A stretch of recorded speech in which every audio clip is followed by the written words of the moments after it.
Good evening, folks. Chris in Central Pennsylvania. This is a message for South African refugees who've arrived in the United States.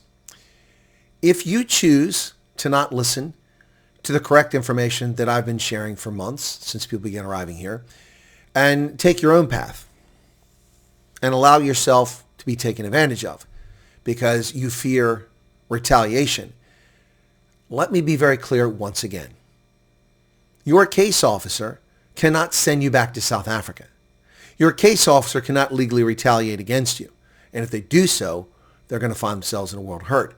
But if you keep this to yourself and keep your secrets to yourself and wait until everything falls apart, I've come home today after spending the last 2 days working 18 to 22 hours a day without any rest, trying to help refugees, only be bombarded by stories of a number of people in Texas where I was just at in January who claim that they don't get this hasn't happened, they're being cut off after 30 days, people are coming to evict them from their apartments, they haven't got any food.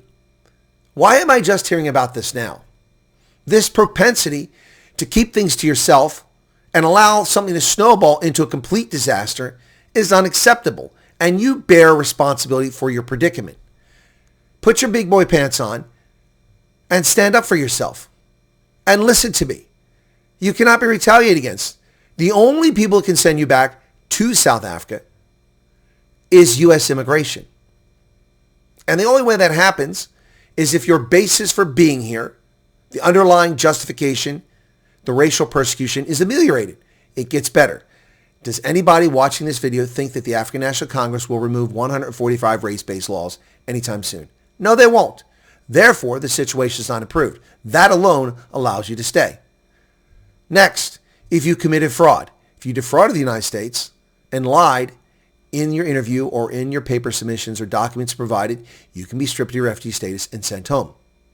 If you commit a heinous crime while in the United States as a guest in the United States or while trying to secure permanent residency, you can be stripped and sent home. Short of that, you're not going anywhere. Your case officer has no authority whatsoever. They are working for the United States government on behalf of U.S. taxpayers to deliver services to you. Not for 30 days, not for 60 days, but for 5 years. You heard me correctly, 5 years. These refugee agencies have an obligation to provide you assistance. Now, not everything's for 5 years. For instance, cash assistance and medical assistance are for 4 months because that's what the allocation is. Under the law, those things are for up to 3 years, but in practice, it's 4 months. But they have to provide cultural classes, assimilation, language, help with your resume. These are things they must provide.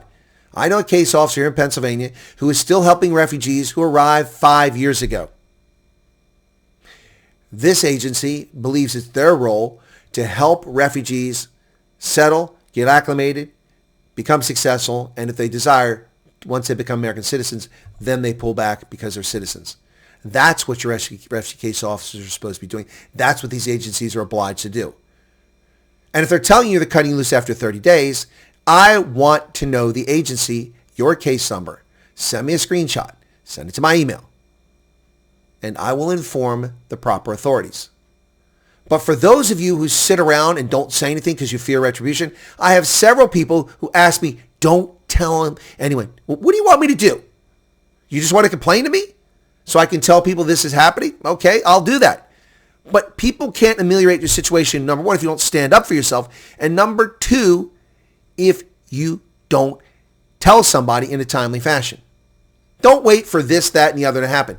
When you arrive, you should be picked up at the airport by your case officer. If they're unable to, for a reason, someone from their agency, and take you to either a hotel where you'll be staying temporarily or to your residence.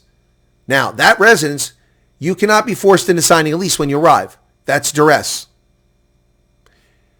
The residence must also be inspected for damages to make sure everything's operational. The sink works. The water gets hot. The refrigerator functions. It gets cold. The heating system works. The air conditioning works. In the wintertime, you turn on the aircon. In the summertime, you turn on the heat to make sure it works. All the windows, doors, and latches work.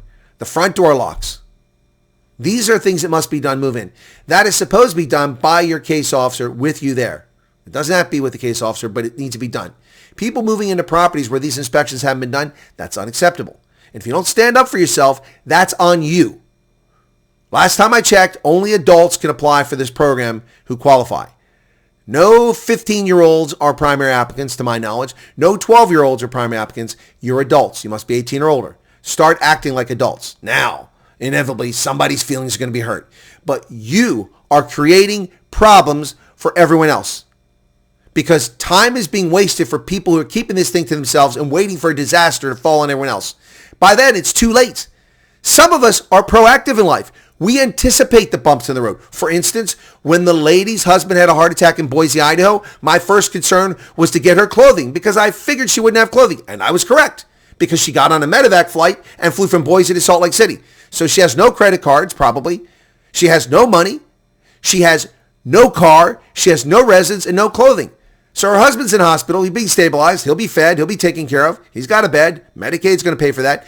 But she needs all those things. So what do? I reach out and start getting that. But I thought ahead. My next thought is they were in a hotel in Boise. Guess what? That hotel will keep their belongings and charge them every day those belongings are there. So somebody from the refugee agency needs to go out there, collect their belongings, put them in boxes or bags, take them back and lock them up at the refugee center and cancel their reservation to save their money. I communicated that to the lady. She said the agent was going to do it, but then no one ever informed me, and that's not on her, but it's on the agency, that the supervisor overruled the agent going and doing that, and then they drained every cent of the refugee funds. It's all gone. They have no money, and they're leaving Salt Lake City in a couple of days to go back to Boise. Not a red cent. But that's what comes with thinking ahead. You all need to think ahead. Don't wait until you've had no food for a month, you're about to be evicted, you have no job, you have no point for Social Security card. This should all be done when you arrive, within a matter of days. If it's not getting done, then you need to press your case officer. If they're asshats, if they're disrespectful rude to you, then you need to reach out to me. I can't promise I can solve everybody's problems, but I can promise I can make people famous who don't do their job. You have to take responsibility for your case. This is not a wet nurse program. I am so tired of hearing from South Africans for the past 45 years, boer maak 'n plan. Because clearly, a lot of boer don't make plans. And that includes the coloreds and Indians and blacks who've come over. A lot of them don't make plans. Start making a plan. Start taking responsibility for yourself. This is not a wet nurse program. There are plenty of go-getters amongst the refugees who've gotten jobs. Several who have six-figure jobs. Many who have vehicles within a short period of time. Even one who bought a house within a few months of arriving here. And lots of people have gotten themselves off on a good foot. You can do the same, even if you have a crappy refugee case officer. You don't need them to get a Social Security number. Do a little research. Go get on your own. But if you wait until there's no money and you're being told you're being kicked out, you're being turfed out, it's a bit late because now we got multiple problems. We got to find a place for you to go. So we got to find a place for you to go while we're trying to solve your Social Security issue, while we're trying to solve your food issue, while we're trying to report these people for failing to do the job. You see the point here? Okay.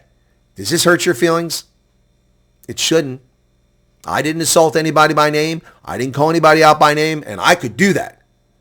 I'm just trying to tell you to take care of yourself. Others will help, but if you wait until it cascades into a disaster, you screw everybody, including yourself. All right, if your feelings hurt, that's on you. Nobody was targeted here. Just telling you like it is. And that's what we do here. Cheers.